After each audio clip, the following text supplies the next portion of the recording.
Welcome in, Scolders. What's going on, guys? Back at it again with another exciting episode of the Sunday Sports Podcast. Myself, Kevin, Tom, and Pat all here today.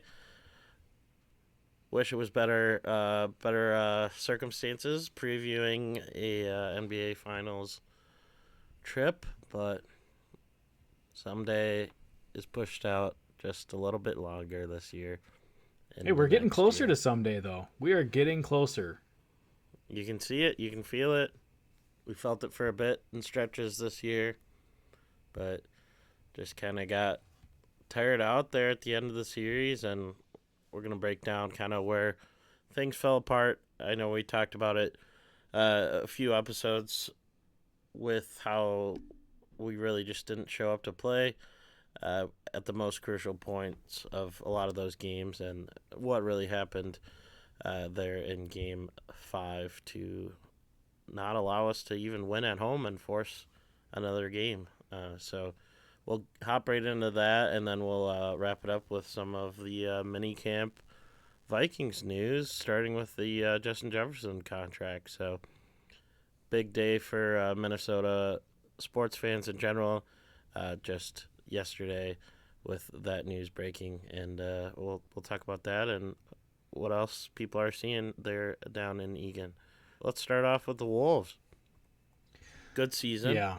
Great season, right? I mean, the playoff run was awesome. It was a lot of fun. That Phoenix series was a lot of fun. Denver series was probably the best series in team history. The Dallas series was a little disappointing. I mean, like you said, Kev, losing at home. The last 5 of the last 6 at home, I think. You're supposed to have home court advantage. It's not real encouraging. Yep. I know.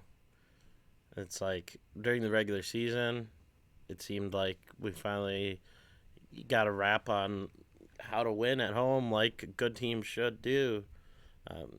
Typically in the past, we would lose those dumb games at home against bad teams. But I feel like this year we cleaned that up a little bit, and then playoffs roll around, we take care of business against Phoenix, but then really struggled at home against Denver and Dallas. So I don't know if it's too much to read into. We'll just kind of look at it from an outsider's perspective of what went wrong in those 5 games, and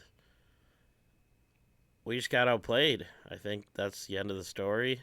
Our stars didn't perform like they needed to in order to carry us deeper into this playoff run. Our defense wasn't as strong as it needed to be, and we didn't make enough shots. Simple as that. And it just came down to Luka and Kyrie bully ball. Like, they could get whatever they wanted, and that's not even to diminish the defense that Minnesota has played in this series. And it was a little bit. It wasn't the same level that we saw in the Denver series at all either. But I mean, they would get whatever they wanted, and you're looking at 2 all-time greats with those 2 players right there too. So I'm not entirely surprised. I knew that those 2 were chomping at the bit for their moment. Kyrie's one of the great clutch players of this generation, and Luka just hasn't had the opportunity to necessarily do that. And I think one thing we'll look back on heavily is the compensation that Dallas gave up for Kyrie Irving to get him on that team, compared to what we've seen some other stars go for. And obviously there's a lot of controversy around him at the time of the trade, which is what kind of facilitated that. But man, I mean, that Dallas team is they're scary. And with kind of Kev, you mentioned last episode, just the moves that they made at the deadline. This is a completely different team. Completely different dynamic. Defensively, they've improved so much, and when you have Kyrie and Luke on that team, 2 guys who can get offense on demand whenever they want, it's gonna be tough to beat for anybody. Yeah, I mean, you look at I guess if from Minnesota sports perspective of just looking at Dallas, we didn't know too much about them. We knew Luka, we knew Kyrie. Obviously, Lively was having a good season so far for a rookie. We didn't know if he was going to put things together in the postseason and be mature, stay out of foul trouble. He seemed to do all of that and much more. And yeah, not only were their star players shining super brightly against us, but yeah, it was all those role players. It was Derek Jones. It was Daniel Gafford, it was PJ Washington. They they have some depth, and it was a lot of those surrounding pieces. I mean, Tim Hardaway didn't even play in the whole series, and I would have thought of him as one of their crucial pieces in the regular season. So, like we said, it changed a lot since we played them in the regular season, and we reacted a little slower than I would have liked to. We can talk about whether that's coaching, whether Chris Finch being in the second row had anything to do with that series, or if we just simply didn't have an answer for them. What do you think? Yeah, kind of back to the coaching thing. I mean, not only was it the rotation guys that were just playing out of their minds, and Kyrie and Luka, but Jason Kidd did a really good job of putting those guys in those positions to be able to do that. He was constantly scheming up ways to torch our defense, put Rudy in tough positions, and those alley oop dunks were just coming as easy as possible. And so Jason Kidd, I think, definitely outcoached Finch, but like you said, it could be, there's a little disconnect with being in the second row and hurt and not really, being able to perform at a high level. But Jason Kidd coached really well, and I hate to say that because I can't stand this Dallas team. They're so good, but they're so obnoxious. I guess it's really just Luka that's obnoxious.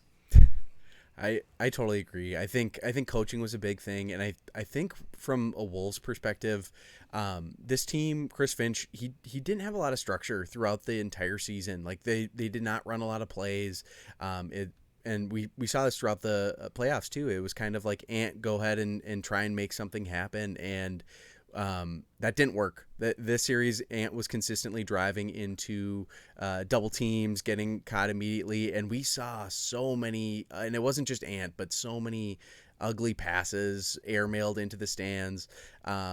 When that structure went away, it was concerning, and you didn't have another guy who could get their shot off the dribble, too, which I think also really hurt us. It was really hard to stop Kyrie and Luka, who can both get their shot wherever and whenever they want on the court. And really the Wolves just were really lacking that secondary kind of scoring option outside of Ant in this series for sure. And then it doesn't help Karl-Anthony Towns going 4 for 32 from behind the arc. Yep.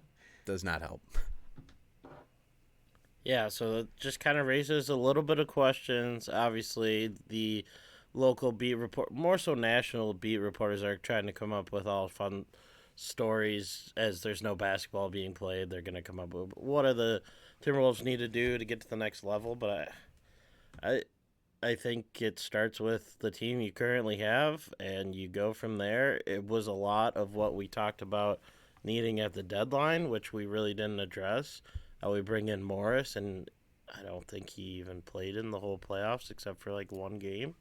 So if we're going to make moves that actually have an impact on your playoff rotation, I think Kyle Anderson's time here is probably over. I could be wrong. It sounds like he really enjoyed his time here. He's a free agent this summer. I believe his kid is on the spectrum, and they found a really good school for him here in the Twin Cities, so he might be motivated to stay for a veterans deal. Not so much minimum deal, but probably not, not super expensive.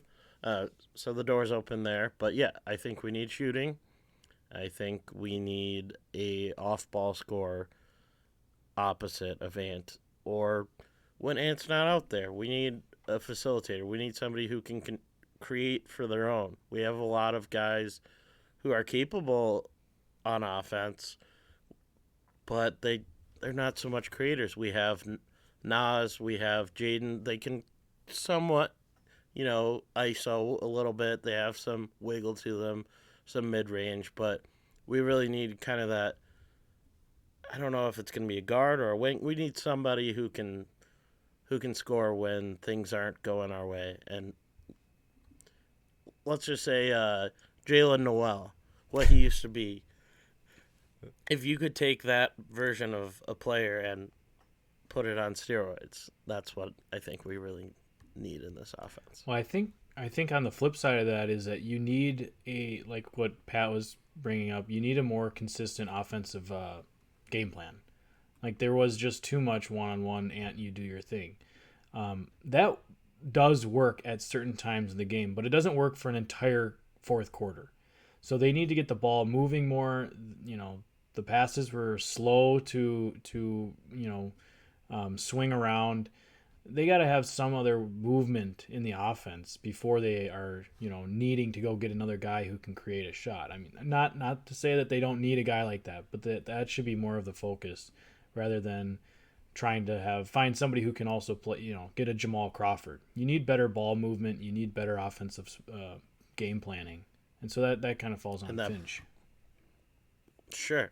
So I guess it's just kind of learning to play with what you have and making it work, because it did work for the majority of the season. We just kind of get stalled out here at the end of it. Is the answer right in front of us? Is the Rudy and Cat experiment going to work? Obviously, Cat was out for a good portion of the season. We get him back just before the postseason starts. Things start to click. When Cat plays well, we play super well as a team. So I don't think the answer has anything to do with moving Cat or entertaining offers on him. I think it's just about finding that magic, that rotation. I think you play Rudy and Cat together for certain matchups and certain amounts of minutes in those matchups, but if you don't need to, then rotate them separately. Have Cat play more of the traditional center role that he's accustomed to, and have Rudy rotate. Switch them out. Keep everybody fresh. It's a long season, but I think it all comes down to matchups when it comes to the postseason, and we can't get outmatched like we did against Dallas. It looks really good for us moving forward that we're able to beat a team like Denver. I think we would have matched up fairly well against Boston in the finals, and I'm just kind of mad that we don't get a chance to see that this year. It's disappointing, right? Kev, you alluded to this earlier too, that I think at certain points during this playoff run, we all thought that this team not only had a chance to make it to the NBA Finals, but there were a number of times when I thought this team was going to hoist the Larry O'Brien Trophy and be the someday that we're all looking for. So it's for sure disappointing, but I don't think I was expecting after the Game 5 loss to be extremely down, extremely disappointed, but I wasn't. It took me like an hour for everything to kind of sink in, and then I just came to the conclusion that this was the most fun I've had watching a basketball team ever. Like it was incredibly fun to see this team grow and to make it as far as they did, and I think you're right, Kev. Like this. It's not a blow it up situation. We were one of the final 3 teams in the playoffs. Like that is, if you told any of us that coming into the season, none of us would have believed you. Like there's no way. And we've seen a few first round exits in a row. It was just an incredibly fun season. And also we talked on coaching too. So I want to rewind a little bit. No more firing Chris Finch talk. We cannot fire Chris Finch. I've seen that thrown out so much. I'm being critical, but I'm not crazy. No. Not you. I'm seeing a lot of people talking about Chris Finch needs to go. We can get someone else in. No, Finch. You can't. Chris Finch literally had this team in the Western Conference Finals for the first time in 20 years, second time ever. No, Chris Finch is the coach of this basketball team. Thank you. You give him an extension, you pay him $15 million like you are with Conley. There you go. Yeah, I mean, we've gone through so much coaching changes in this franchise's history that, it would make absolutely negative sense. But the future is bright. We got a draft pick in this year's draft, so we got something to look forward to. We're not used to having draft picks after the Rudy trade, but I mean, there's going to be some youth that's going to have to contribute at some point with how expensive this roster is. And I don't know if that's going to be having huge expectations on them because they're not going to have to do the world, right? It's It's similar to like football where you bring in a guy like JJ McCarthy and you have this great surrounding talent that he's walking into with the Vikings offense. I think if you bring in a young player who's built to fit a specific role, he definitely can have success early on in his career. And NBA is tricky where a lot of guys you don't see play at all in their whole rookie year. I mean, I remember back to the Thibodeau days, like our rookies never played. So, and our rookies the last couple of years really haven't contributed much at all. So, we got some youth.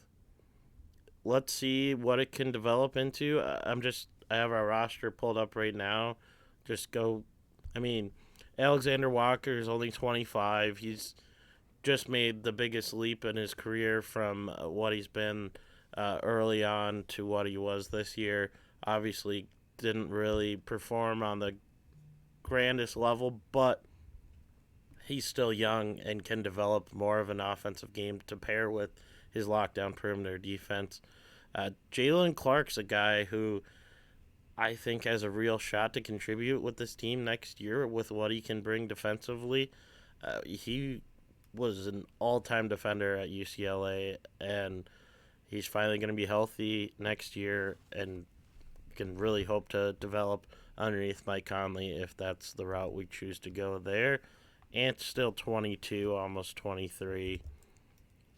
That's evident in itself. Like, so much pressure on the kid. But, like, think of where we can be when he's 24, 25, 26. Can you, that's insane. getting him these Western Conference Finals reps as a 22-year-old, like, that is so valuable for any young player. And I'm just thinking, too, about, like, Andrew Wiggins when he was here.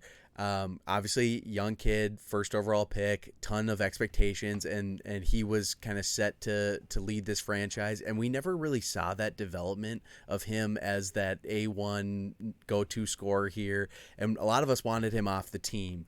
And then you see him go to a system like Golden State and flourish. And I know he had a really down season this past year, but man, I think was it 21 or 22 when he kind of realized that you can rebound a basketball and was just fitting perfectly within that Golden State system, which he got another huge contract from Golden State. But Kev, what you were saying earlier, like, this is an awesome opportunity for any of these young guys to step in and be that supporting piece to where you can focus on one or two pieces of your game and just help this team contribute and win. And that will probably lead you to a nice paycheck elsewhere because, like you said, we're not going to be able to afford a lot of these guys once they're off their rookie contracts. Yeah, it's going to be interesting to see what we do. Obviously, we're going to be over the luxury tax again, and it'll be a whole different conversation with ownership and what they end up doing there, whether Glenn sells the team. Regardless of who owns the team, we're still going to have to pay over that for this upcoming season and moving forward if we want to keep some of our guys. Leonard Miller's a guy who's a rookie this year, 20 years old, loads of potential with all that length. That's my guy. I'm excited. He can shoot too. Yep. Like, he tore up the G League this year. Jaden McDaniels is only 23 years old, so we can get upset with him too. It's the same with Ant. They make you mad at times with dumb turnovers, dumb fouls.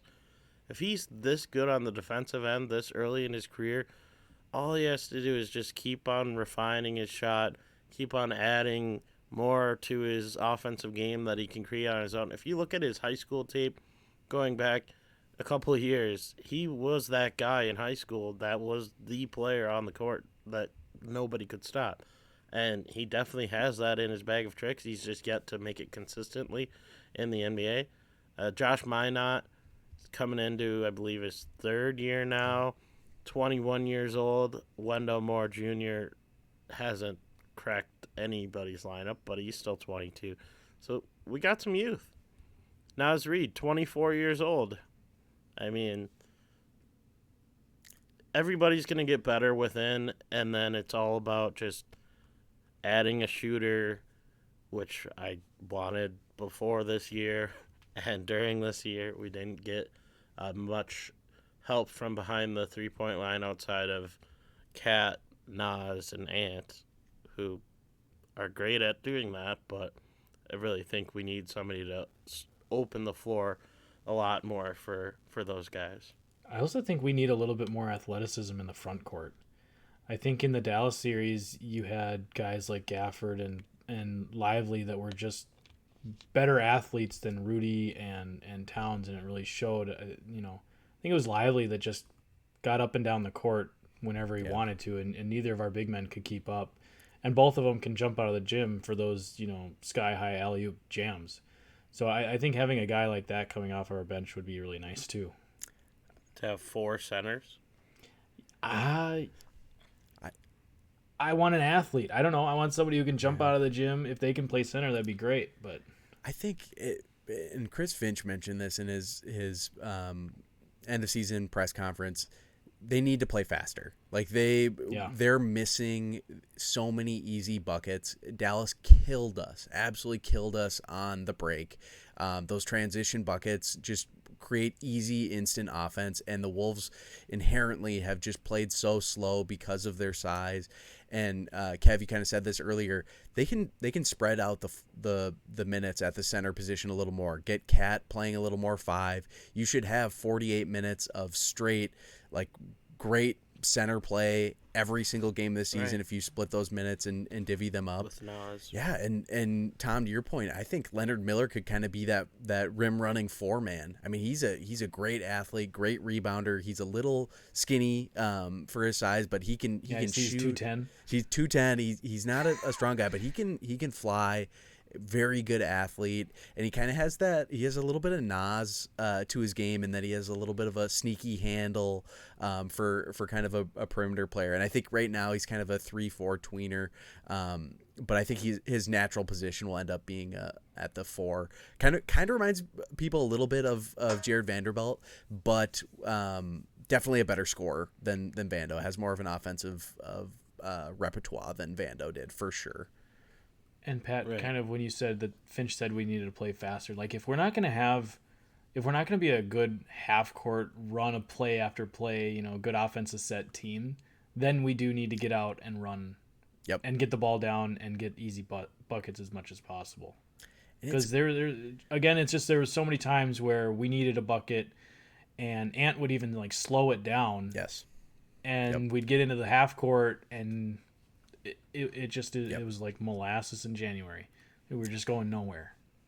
And Cat and Ant falling after every single drive to the rim, that's got to stop too, because you're playing 4-on-5 on defense every single time. That's creating a bunch of offensive looks that way.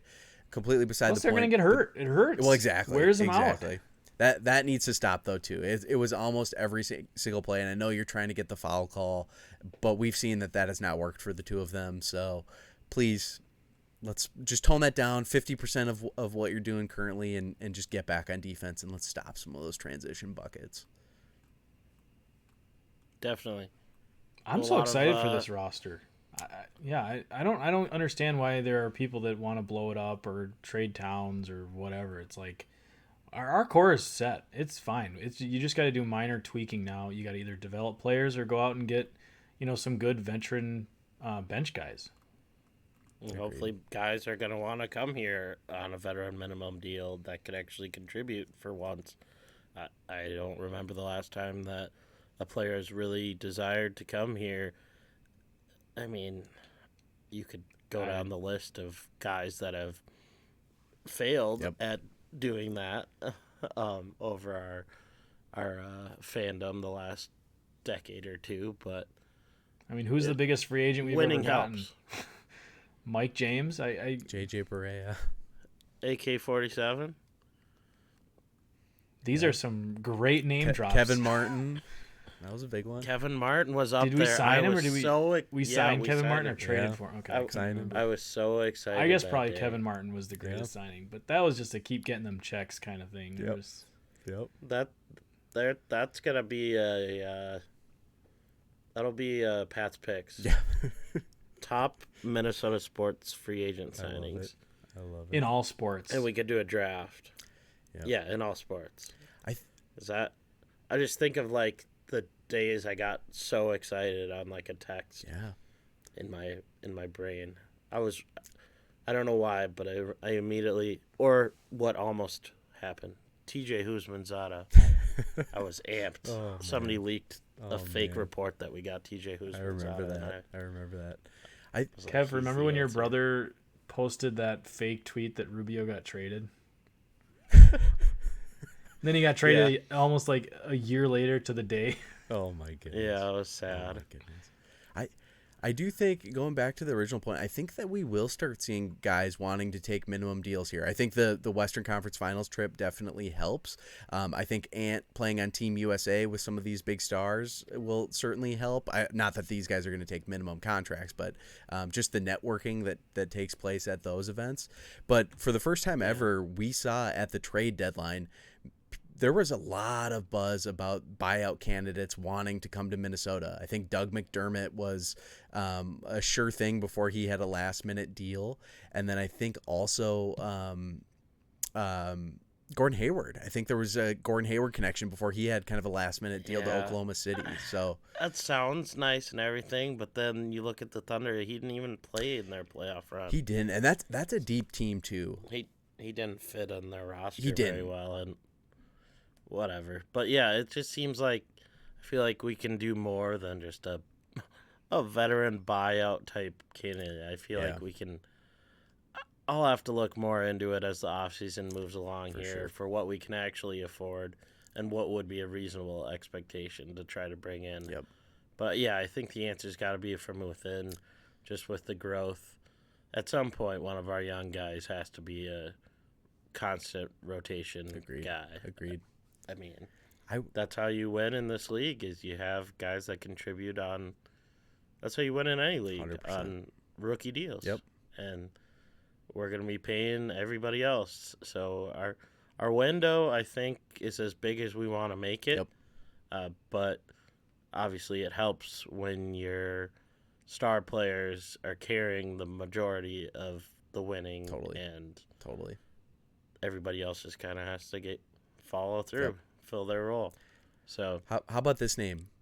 And I don't know how much he's making. You already got up the list. He's not a free agent. No, I don't have a list, but I was just thinking of like fits, and it was just so blatant that we need bench scoring, and like you said, kind of that idealized version of what Jalen Noel was a couple of years ago, and then that kind of tailed off quite a bit. What about Jordan Clarkson? Again, I know he's in Utah still, I believe. He can score, and this is not a guy who I think I would have liked on like a Wolves team 2-3 years ago, but now like when you need that microwave scoring, I feel like Jordan Clarkson would be a good fit. And I don't know salary wise what he's at, but he seems like a guy that could be made available in a trade, and of course you'd have to make the actual trade work, but just like a second unit guy like that. Just give Utah more of our picks. Yeah. Hey, why not? How funny would that be? So we're getting Jordan Clarkson. Sorry, we didn't away from. We didn't give you this pick, but you can have it. That was my name I threw out, Tom. Jordan Clarkson, microwave scorer off the bench. Like I think that's a guy that plays in the playoffs. You can hide you come in for 5-10 minute bursts. He's not a great defender, but if you're in there for scoring and you surround him with guys like Jaden McDaniels and Ant, who are fantastic on ball defenders, and he can just get you an open look, I would love something like that. I think the real actualized Jalen Noel is Colin Sexton right now, and he's a guy making like 15-16 million, but man, he cooked the Wolves in the regular season. But man, that would, if you could somehow pull a guy like that out of the trade market, and again, I don't know how. We're not going to pull out the trade machine right now, but just from a pure fit standpoint, I feel like that would be a very cool, exciting maneuver heading into next year. Are we anticipating Connolly being pretty aggressive this offseason? I don't know how aggressive we can be. Yeah. I mean, I'll look at that a little bit more down the road, I assume, when we get closer to that. But we'll have some flexibility, I'm sure. I don't think we can afford anybody that's worth starting money. Right. That's for sure. And you're gonna have to give up pieces, right? Like, what if Yeah. What if they say, well, that means that Nas has to go? Obviously, that would not be a fan favorite thing. But if Tim Conley looks at the roster and says, hey, instead of giving a third big, 15, 16 million, and we decided in the playoffs we need another scoring option, I don't know. I wouldn't. I'm not advocating for that, by the way. Luka Garza's a free agent. Hey, Oh, we gotta sign him. We gotta bring give him him the back. bag. Give him the bag.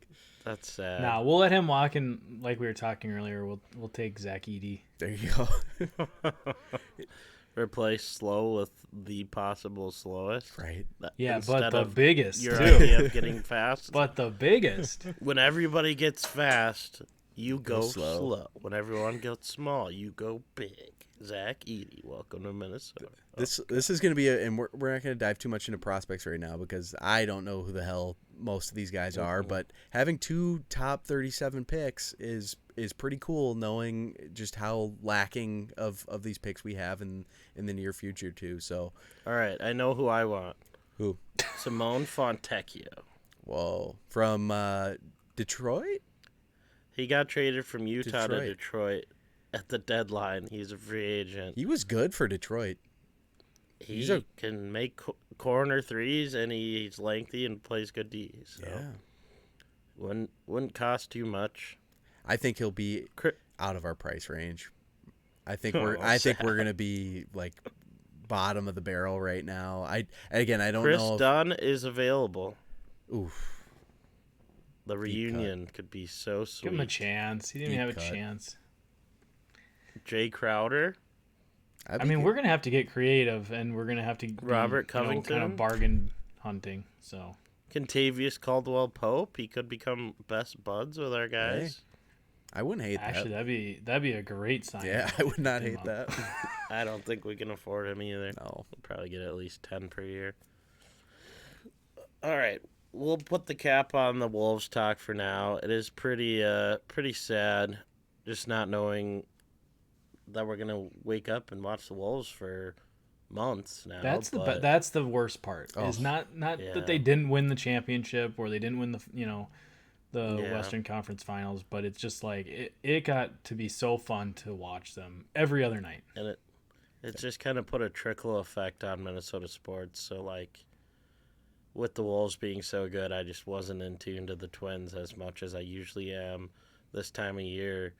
And then now I'm just, like, not into the Twins right now. So it's tough. It's going to take me at least a couple of weeks, maybe another month, to fully transition back into normal sports. Wasn't the fandom in wasn't the Minnesota. buzz around town just fun though?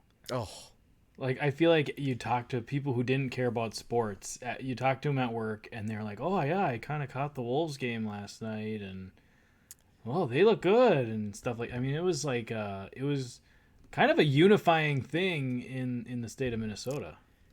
it was really cool. I had, as you guys know, I love my Timberwolves gear. So I was rocking a lot of it around town and during the playoffs. And there were people who were coming up to me talking about even just this past weekend. Guy came up to me at the park. I was wearing my Timberwolves versus San Antonio Spurs 2001 playoff shirt, and he's like, "Oh yeah," telling a story about how he got tickets, called the ticket office. They were fully sold out, and it's cool. Like it just brought a totally different atmosphere to basketball in Minnesota, and I think it's here to stay, which is really awesome to think about moving forward. Yeah, that's the exciting thing. Like I am so excited for next year already. Yep. Like I can't wait, and it's been decades since I felt like that. We got our stars lined up, so that's fun regardless of how the team does. It kind of makes every game fun watching when you have players like that. And speaking of stars, we'll go right into Justin Jefferson. Everybody was so worried about a deal. I kept saying, just wait. They're waiting until CeeDee Lamb signs his deal. It'll be closer to the season. He's going to be the highest paid or non-quarterback That's a given. I mean, it was. I feel like the whole time anybody who was actually having a real conversation about it was like, okay, 33 million or 35 million, somewhere in that ballpark, and he gets 35 million per year, 110 million guaranteed, which is a lot of guaranteed money. That's maybe what the snafu or what took a little bit longer was, but 28 million was what we offered him last offseason, so good on him for holding his ground. Got and hurt half the year and still got made hurt more half money. the year. Yeah, still made more money because the market's just crazy. So Well, I think it also has to do with the fact that we don't have an established top 10 to 12 quarterback. Yeah. Like if Kirk was still here, they might not have gone to the 35 number, you know, but they don't want to throw Sam Darnold or JJ McCarthy out there without Justin Jefferson. Yep. yeah, I don't think it was ever a question. And you can watch the Kevin O'Connell or Kwesi interviews from the last few days. They were never entertaining any sort of offer for JJ, no matter how big or what team was calling. It's cool to see that Jefferson was dedicated to. I mean, we're used to having receivers that are flaky, so he's still so young. Look up his age, just as a fun experiment. How old do you guys think he is right now? I think he's 24. I would say 24, yeah. He's 24. Yeah. Yeah. He's almost 25. Trying to trip But us up there, Kev? You think we don't know how old JJ is? We know ball. No, we know ball here. I'm just saying, like, this is gonna be his 5th year. Will Yeah. he be 25 though when the season starts? Yeah. Yeah. So he came into the league though so young, and like he's gonna get another contract before he's 30. So hopefully that's all in purple, and we can just have a quarterback actually grow with him showing him the way. Let's talk about our quarterbacks so far this OTA minicamp. Everything I've been hearing is pretty awesome. I think Darnold's really showing that he has what we signed up for. We're paying him big bucks to come in here, and whether you call it a bridge quarterback or a guy who we're really given a chance to earn this spot, I think he's done everything to this point, and you can only read so much into it, but from all indications, it looks like it's going to be a fun season for the Vikings. We're not going to be throwing in the towel with Nick Mullins or Josh Dobbs. I was kind of thinking about it today or yesterday, and it's like, you know, if Sam Darnold does get command of the offense and doesn't turn the ball over, I mean, is it ridiculous to think that we could finish second in the NFC North, maybe 8, 9, 10 wins even, like sneak? It starts with our defense, right? Right, assuming that the defense takes another step forward like they did last year, but For sure. If we have a top 5 defense, I think, yeah, you put, like we talked about, you put them in, whether that's McCarthy or Darnold, barring injury, but if Darnold's the guy week 1 through the majority of the season, yeah, hand the ball over, give it to your weapons early on design plays. Hawkinson will be back, sounds like week 5, week 6, probably after our London game. He'll be on the pup from what it sounds like. We're not going to push it super hard. So yeah, he might not be like 100% for a while too. He won't. If I'm the Vikings, you gotta make it to that point in the season. Yeah. We can't be getting off to a slow start there before the bye week.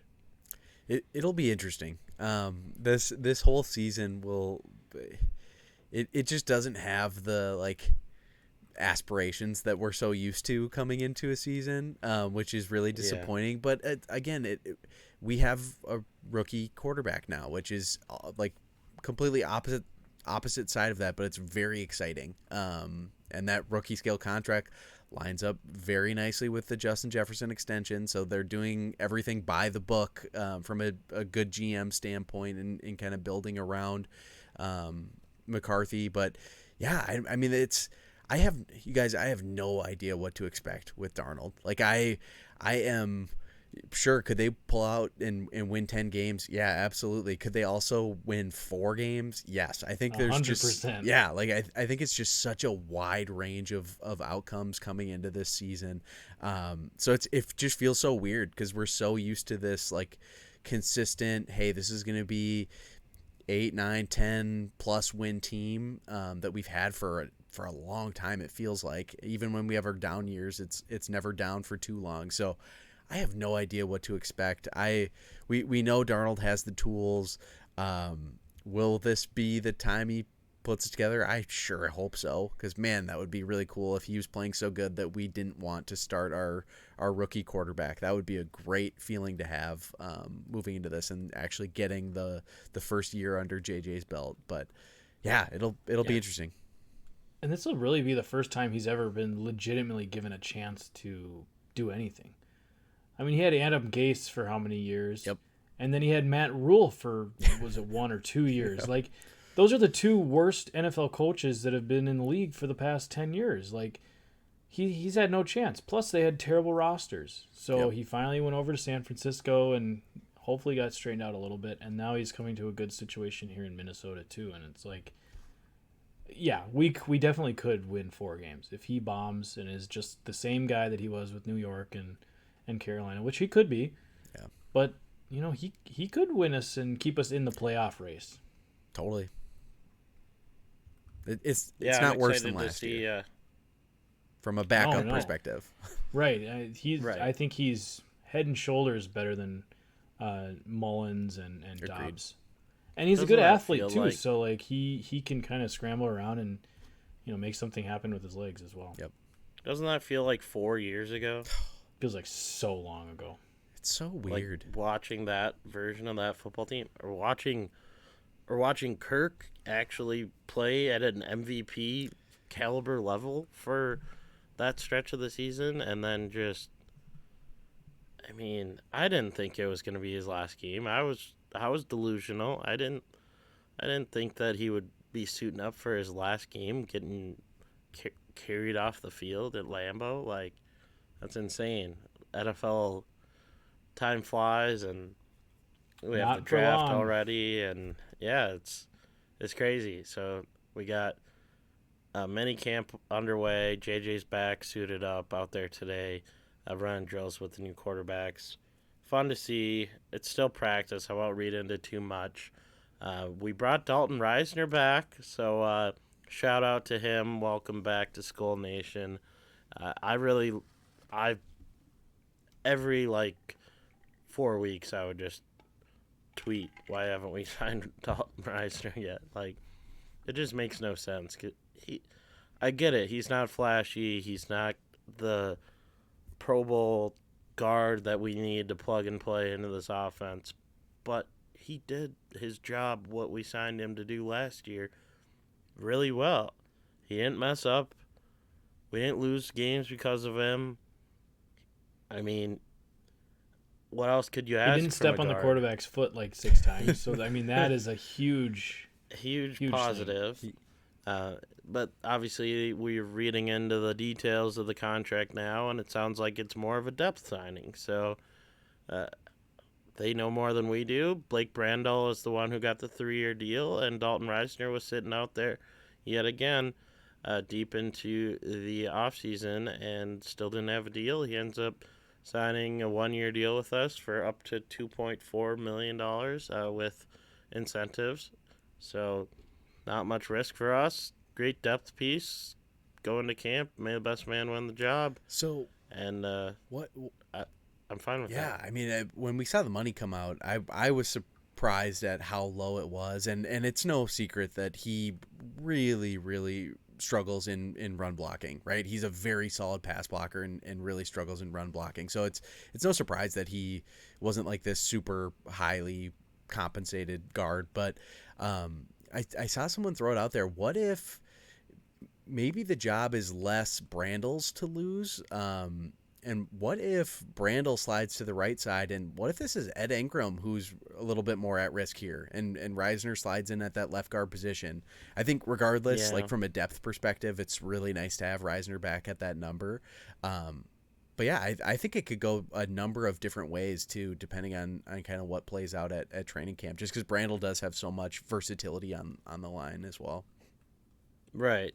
I mean, it is still really early, but from what it sounds like on Twitter, Brandel has been the starter with OTAs at left guard and now in the minicamp. So I feel like Brandel has been good. We'll keep our eyes every time. on it for sure. He's been good every time we've ever needed him. Yeah. Like, I think it was when O'Neal went down with his Achilles, he filled in, and he was a pretty solid right tackle. I think Brandel, he filled in at left tackle for a few games a couple years ago, too. I mean, he's a good offensive lineman, so I'm pretty happy with him being on the inside. Agreed. Yeah. So it's just nice to not have huge question marks, I guess, heading into the season. Sure, it's not.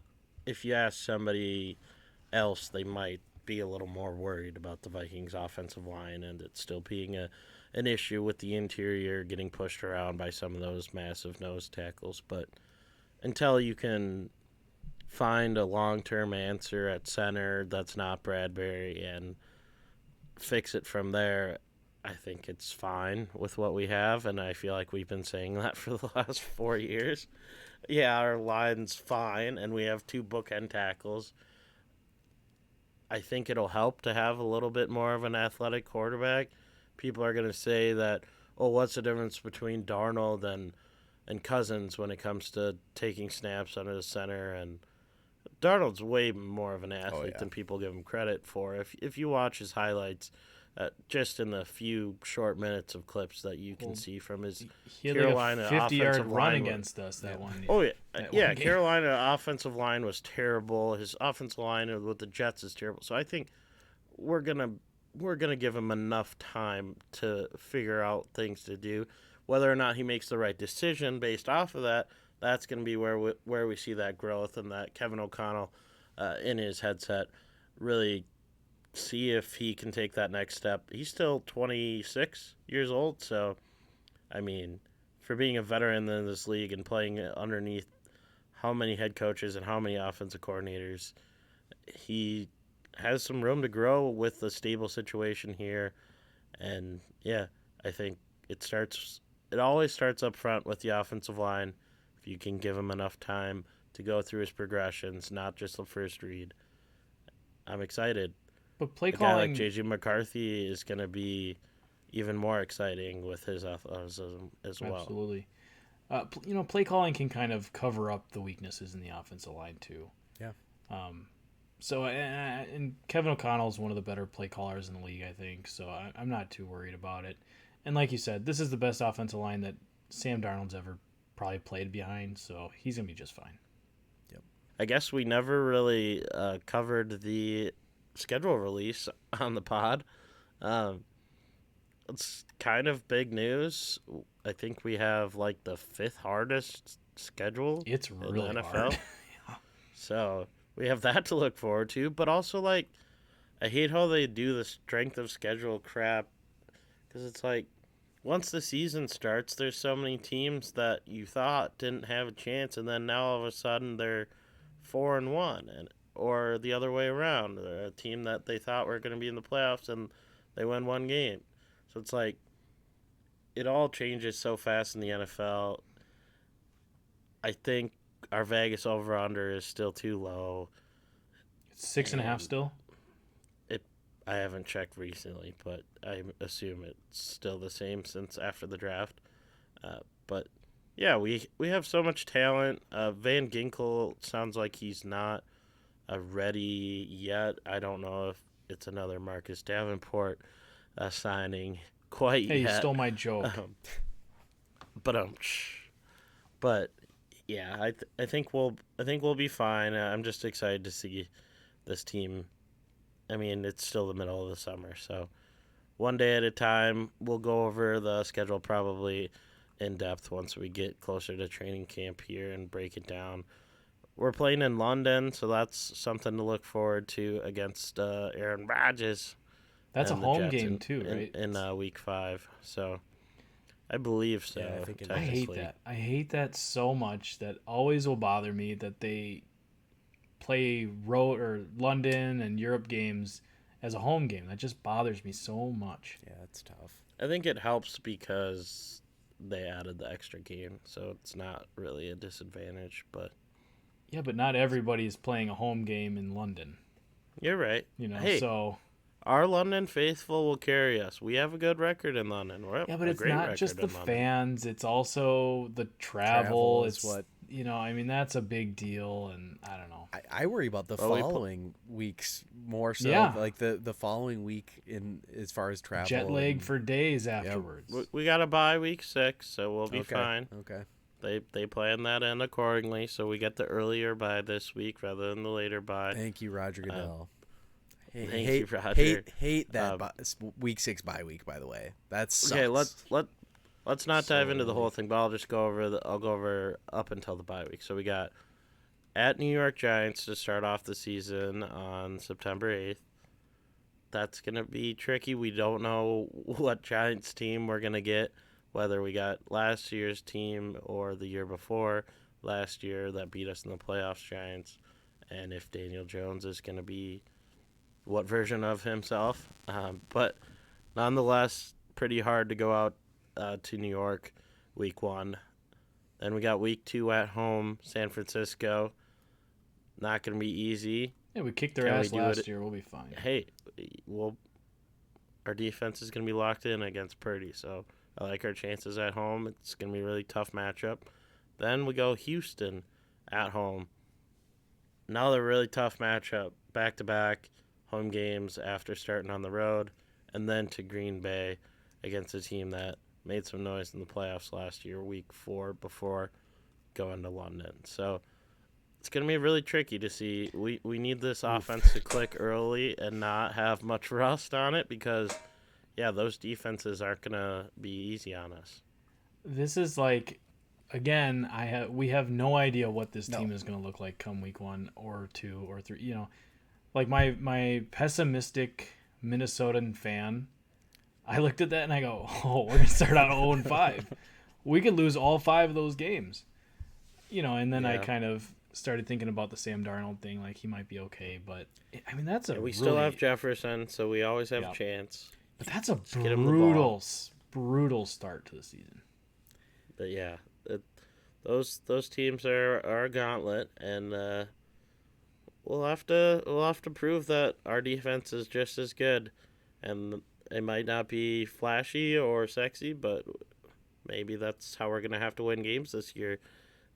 We're just so accustomed to having the top offense be able to move the ball down the field at any minute, 2-minute situation with Kirk, and we're gonna have some learning curves for sure as fans, but I'm hoping that Darnold and KOC kind of bridge that gap a little bit. So a lot more Vikings content coming up here hopefully soon.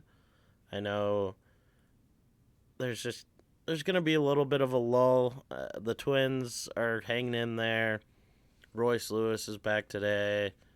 Homer. Whoop, whoop. He had a homer. But, yeah, welcome back, Royce. Of course he goes deep. And, hey, I mean, women's hockey bringing home the ship. Hell yeah. So we got not all things are going bad here in Minnesota. Shout out Lynx too. They're balling right now too. Shout out to my Lynx. So if Boy, the WNBA's had a lot of media this week, hasn't They it? really have. They really have. if they could pass any sort of luck on to our Minnesota teams, that would be great. But that does it for this episode. We'll see you guys next episode. Thanks for joining in. Howl. Howl. Skull.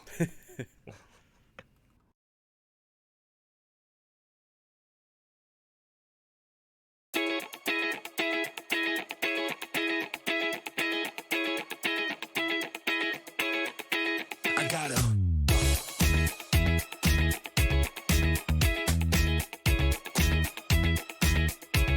Gonna look you out like you never know.